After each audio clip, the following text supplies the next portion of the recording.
Hello friends, आपनो गुरुकुल में आप सभी का बहुत बहुत स्वागत है।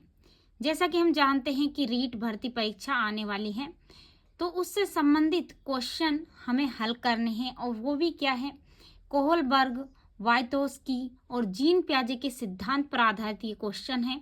चलिए शुरू करते हैं फ्रेंड्स। फर्स्ट क्वेश्चन है, वह प्रक्रिया जिसके द्वारा संज्ञात्मक संरचनाओं को संशोधित किया जाता है। तो यह इसमें आंसर आएगा समावेशन। समावेशन के द्वारा संज्ञात्मक संरचना को संशोधित किया जाता है। सेकंड क्वेश्चन है, जीन पियाजे के संज्ञात्मक विकास सिद्धांत की अवस्था नहीं है। इनमें से कौन सी अवस्था नहीं है? तो जीन पियाजे ने संज्ञात्मक विकास का जब सिद्धांत दिया था उसमें इंद्रिय जनित गामक अवस्था थी, पूर्व संक्रियात्मक अवस्था थी और मूर्त संक्रियात्मक अवस्था भी थी। तो क्या नहीं थी? अनौपचारिक संक्रियात्मक अवस्था नहीं थी। ठीक है, इसमें ये आएगा। थर्ड है, बालकों के पूर्व ज्ञान के साथ नवीन ज्ञान जोड़ने की प्रक्रिया कहलाती है। बच्चों के पूर्व ज्ञान के साथ ही नवीन ज्ञान की प्रक्रिया हम जोड़ देते हैं, उसे क्या कहते हैं? उसे कहते हैं आत्मसातीकरण। आत्मसातीकरण। पियाजे के फोर्थ क्वेश्चन, पियाजे के अनुसार कोई बच्चा किस अवस्था में अपने परिवेश की वस्तुओं को पहचानने एवं उनमें विभेद करने लगता है कि वो क्या चीज है? भेद करने लगता है ना बच्चा, की जानने लगता है। तो इसमें आएगा पूर्व संक्रियात्मक अवस्था में। ठीक है, पूर्व संक्रियात्मक अवस्था में वो जानने लगता है कोई बच्चा की भी जिन वस्तु को ले रहा है वो क्या है। इसके बाद है, जीन पियाजे के अनुसार संज्ञात्मक विकास के किस चरण में बालक का चिंतन क्रमबद्ध रूप से तार्किक एवं तर्क संगत होना प्रारंभ हो जाता है? कब हो जाता है कि बालक का चिंतन क्रमबद्ध रूप से तार्किक एवं तर्क संगत होना प्रारंभ हो जाता है? इसमें आएगा मूर्त संक्रियात्मक अवस्था में होता है। ठीक है, तार्किक एवं तर्कसंगत होना प्रारंभ हो जाता है, वो चिंतन करने लगते हैं। इसके बाद है सिक्स क्वेश्चन है, पियाजे द्वारा बताई गई बाल विकास की चार अवस्थाओं में औपचारिक अथवा अमूर्त संक्रियात्मक अवस्था की अवधि कितनी थी?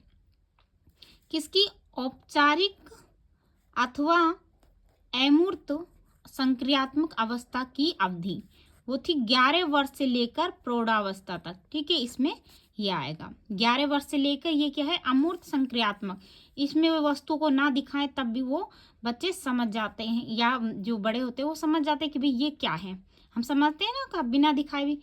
तो ये कौन सी अवस्था हो जाती है? अमूर्त संक्रियात्मक अवस्था। इससे 11 वर्ष से जो भी बड़े होते हैं वो अमूर्त संक्रियात्मक अवस्था में आते हैं। इसके बाद है 7, पियाजे की संज्ञात्मक विकास के सिद्धांत के अनुसार किस अवस्था में बालक परिकल्पनाएं ढंग से समस्याओं पर विचार कर सकता है? परिकल्पना कर सकते हैं और अपनी समस्याओं पर क्या कर सकते हैं? विचार कर सकते हैं। अब वो कब कर सकते हैं? वो कौन सी अवस्था होती है? वो भी कौन सी अवस्था हो सकती है?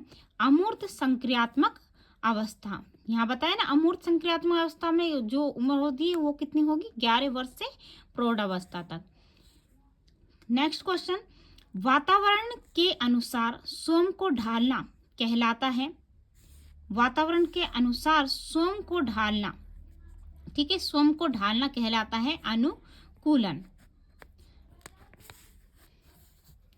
नेक्स्ट चलते हैं, पियाजे के अनुसार संज्ञात्मक विकास के सिद्धांत के अनुसार विकास क्या होता है? पियाजे के अनुसार जो संज्ञात्मक विकास इन्होंने दिया था, विकास का सिद्धांत किसने दिया था? संज्ञात्मक विकास का सिद्धांत पियाजे ने दिया था। तो इनके अनुसार विकास क्या है? तो वो क्या रुक रुक के चलता है कि निरंतर चलने वाली प्रक्रिया है? कैसी है? तो देखिए, इसमें निरंतर चलते रहता है। जो विकास होता है वो रुकता थोड़ी है, वो क्या करता है? वो निरंतर चलता रहता है। विकास जो कि जन्म से मृत्यु उपरांत तक चलता रहता है विकास, तो ये निरंतर चलता रहने वाली प्रक्रिया है। नेक्स्ट क्वेश्चन, शिक्षकों को प्रयोगात्मक शिक्षा एवं व्यवहारिक शिक्षा पर बल देना चाहिए।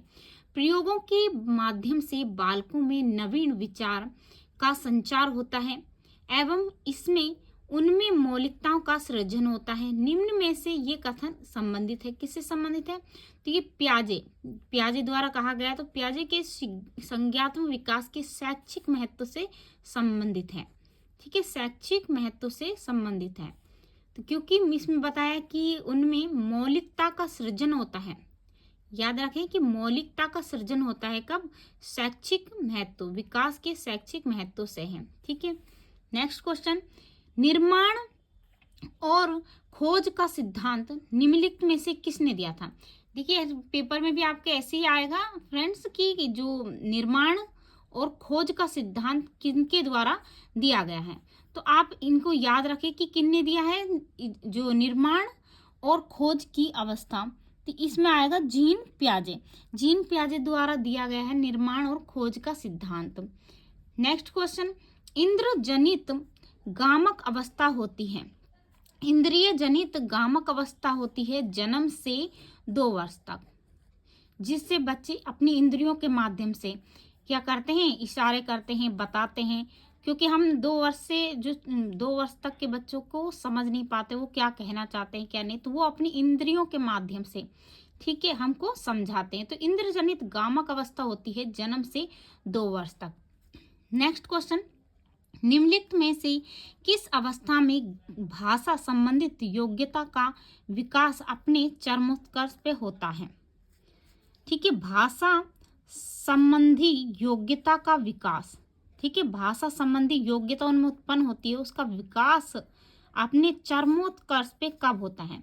वो होता है औपचारिक संक्रियात्मक अवस्था में। ठीक है, औपचारिक संक्रियात्मक अवस्था में होता है। नेक्स्ट क्वेश्चन, कोहलबर्ग के द्वारा प्रस्तावित निम्नलिखित चरणों में प्राथमिक विद्यालयों के बच्चे किन चरणों का अनुसरण करते हैं? किन का करते हैं? तो इसमें है आज्ञा का पालन और दंड उन्मुखीकरण। नेक्स्ट क्वेश्चन,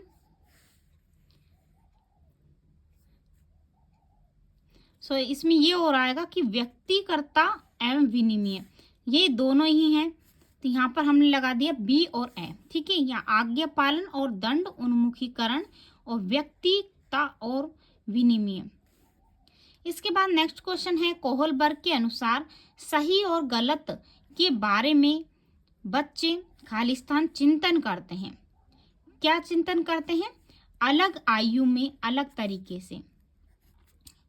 कोहलबर्ग के अनुसार हमें याद रखना है कि ये जो कोहलबर्ग के अनुसार क्या बात कही गई? सही और गलत के बारे में। सही और गलत के बारे में किसने कहा है? कोहलबर्ग ने। किसमें? कि बच्चे अलग अलग आयु में अलग अलग तरीके से चिंतन करते हैं। छोटे होते हैं अलग तरीके से, बड़े होंगे तो और भी, तो इस तरीके से वो अलग आयु में अलग तरीके से चिंतन करते हैं। ये किसने कहा है? कोहलबर्ग ने कहा है। ठीक है, नेक्स्ट क्वेश्चन है फ्रेंड्स, देखेंगे निम्न में से किसने नैतिक विकास की अवस्था के सिद्धांत का प्रतिपादन किया है? किसने किया है? इसने कोहलबर्ग ने। ठीक है, इनका पूरा नाम है लॉरेंस कोहलबर्ग ने। ठीक है, नैतिक विकास की अवस्था, नैतिक विकास की अवस्था के सिद्धांत का प्रतिपादन किया है। ये इंपॉर्टेंट क्वेश्चन है क्योंकि नैतिक विकास की अवस्था के सिद्धांत का प्रतिपादन किसने किया है? तो लॉरेंस कोहलबर्ग ने। नेक्स्ट क्वेश्चन है, कोहलबर्ग द्वारा प्रतिपादित नैतिक विकास की अवस्था के सिद्धांत के अनुसार नैतिक या चारित्रिक विकास की चरम अवस्था है। कौन सी अवस्था है? वो है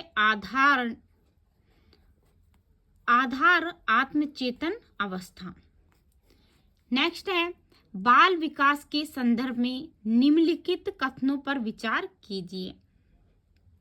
इनमें हमको विचार करना है कि बाल विकास के संदर्भ में कौन से कथन क्या हैं, सही हैं। तो इनमें बालकों में नैतिकता के विकास की कुछ निश्चित एवं सार्वभौमिक अवस्था होती हैं, मतलब अवस्थाएं पाई जाती हैं। तो ये सही है कि बालकों में नैतिकता के विकास की कुछ निश्चित और सार्वभौमिक अवस्था पाई जाती हैं।